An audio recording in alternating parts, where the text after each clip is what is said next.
people talk about church music, sanctified music, worldly music, and they give it all types of terms. And I like to talk about everything was committed, everything was created for the glory of God.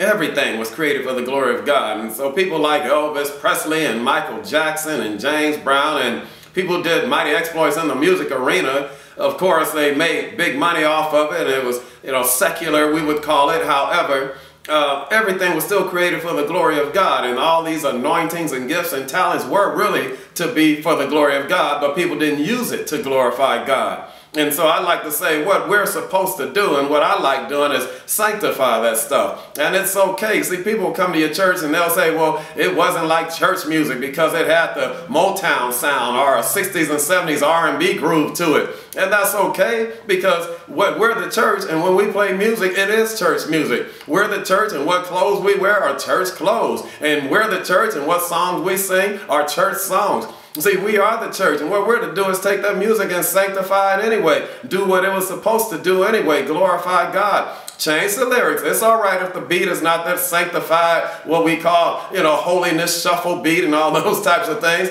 It's all right if it sounded like the Stylistics and the Delphonics and the Temptations and Smokey Robinson. That was a cool groove. But just think, we take that music and sanctify it to the glory of God.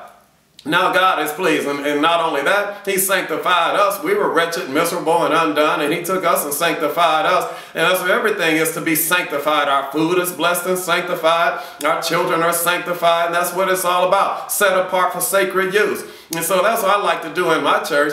We'll take some of that old school music and we'll flip those lyrics around and we'll glorify God, because it's all about the heart. If your heart is into it, you can worship God. The power of God will fall. People will get saved, healed, and delivered simply because it's sanctified. It glorifies God, and not only that, it got their attention. It wasn't so stiff and religious and stuffy. It was free and it was liberating. It just helped them to see that, whoa, God does love me. It doesn't matter. So just sanctify your music.